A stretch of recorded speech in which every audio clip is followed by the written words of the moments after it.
देश की राजधानी दिल्ली में मैं हूँ। तो यहाँ तो डूब के यहाँ तक जाना पड़ रहा है। बाढ़ का खतरा दिल्ली में मंडरा रहा है। अगर ये स्तर और बढ़ता है तो इलाकों में और पानी आएगा।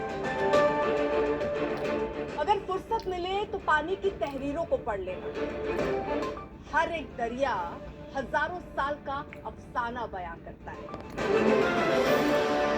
लोग हैं जो टेंट में रह रहे हैं, सभी महिलाएं बच्चे बाजार में हूँ और यहाँ पर अगर आप देखेंगे तो हालात कुछ ऐसे हैं कि ये जिस जगह पर मैं बैठी हूँ या जहाँ तक अब ये नाव पहुंच चुकी है, दरअसल यहाँ सीढ़ियां थी और ये सीढ़ियां डूब चुकी हैं। अब लोगों के घर से, एजेंसियों से, प्रशासन से कोई उम्मीद हो ना हो, वो भगवान से एक उम्मीद कर रहे हैं कि अब बारिश थोड़ी कम हो, क्योंकि हालात ऐसे ही रहे या इससे थोड़े से कम होने शुरू हो जाए, क्योंकि बाढ़ जैसी स्थिति इस वक्त इस इलाके में या दिल्ली वाले नहीं चाहते हैं।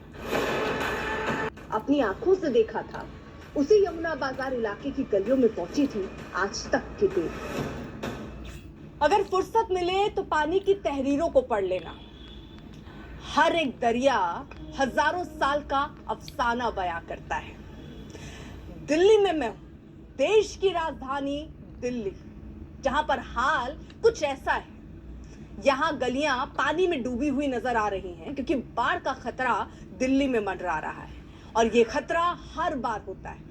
लास्ट यानी आखिरी बार जो बाढ़ आई थी वो 2023 में हुई थी, जब खतरे का निशान 208 मीटर तक पहुंच गया था। और इस बार मतलब खतरे के निशान को पार करके 208 पर पहुंच गया था, और इस बार खतरे के निशान से कुछ ही कम में है, यानी अलर्ट जारी कर दिया गया है। लेकिन ये हालत अगर आप देखें तो यहाँ जिस जगह पर मैं हूँ ये यमुना बाजार है, और यहाँ पर आप देखेंगे तो ये पूरा इलाका जो है वो रिहायशी इलाका है, लोग यहाँ पर रहते हैं। और ऐसे में अगर आप यहाँ हालत देख रहे हैं, यानी आप जैसे उतरेंगे इन सीढ़ियों को और आप यहाँ पहुंचने, तो आप देखिए यहाँ तक पानी है और ये पानी भी निकालने का जो प्रयत्न है वो चल रहा है। गनीमत ये है कि बारिश थमी हुई है, अभी और पानी जो है वो हथनीकुंड बैराज से छोड़ा गया है। इसका सीधा सा मतलब ये है कि निचले इलाकों में पानी अभी और आ सकता है, यानी अलर्ट पर अभी है और हालात अभी और खराब हो सकते हैं। हालांकि ढलते दिन के साथ गलियों में पानी उतरने लगा था, मगर गलियां फिर भी डूबी हुई थी। कमरों तक 22 किलोमीटर की लंबाई में 56 बस्तियों में 46,000 लोग रहते हैं, जो हर साल बाढ़ से दो हाथ करते हैं। लेकिन इस बार इंतजामिया बदला, इंतजाम बदले हैं तो शिकायतें भी बदली हैं।